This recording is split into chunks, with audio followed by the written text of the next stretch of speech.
I just wanted to use this time to talk to you about why I'm here today. I entered last year because I believed in what the competition was trying to do and I wanted to show my support.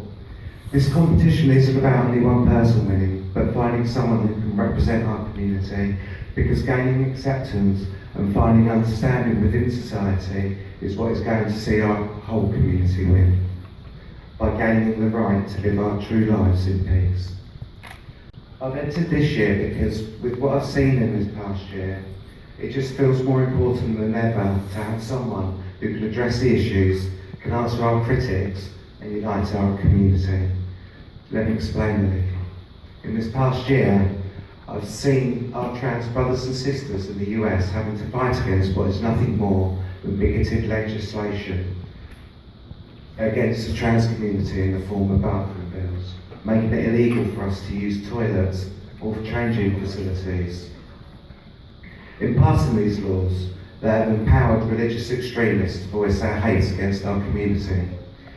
This whole toilet issue is so ridiculous, and for those who aren't sure, then I'll say this: it's the trans community that is under threat from some people within the cisgender community. It's not the other way around.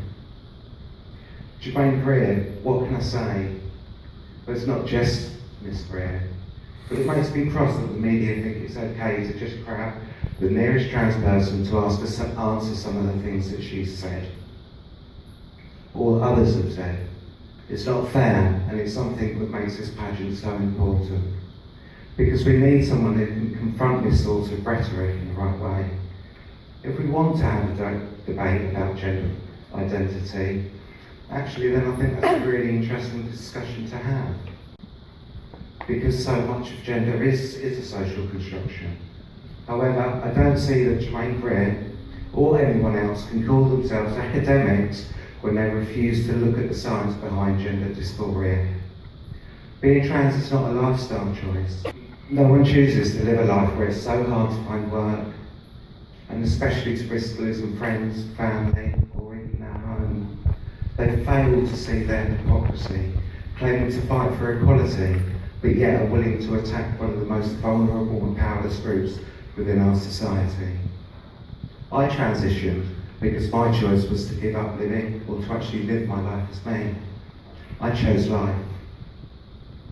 And just for the record, I promise you all that I wasn't conscripted by a team of misogynists trying to undermine the feminist movement.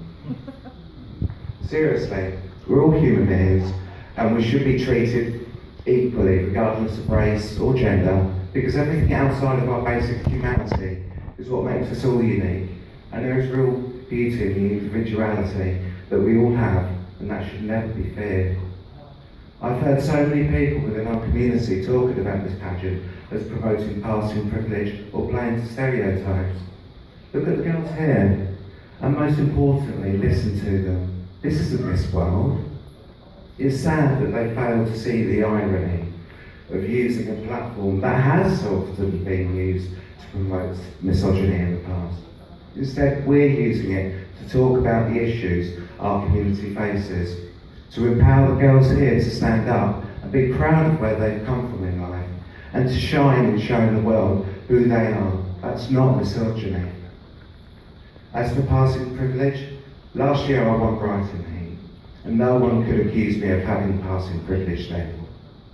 Whether or not the girls here have passing privilege, it's not important, as we all know what it feels like to live with the fear of what might be said or done just by stepping outside our front door.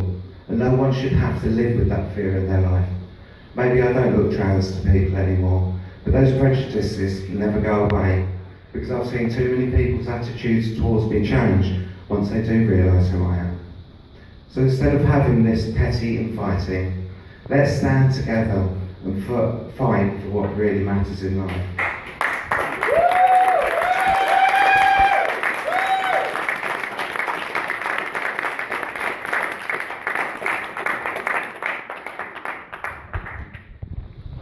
It's not who we are or how we look that matters, but it's what we do in life. Let's use this message to find unity with our own community, and maybe our message can help heal the fractured society that we live in today. Thank you.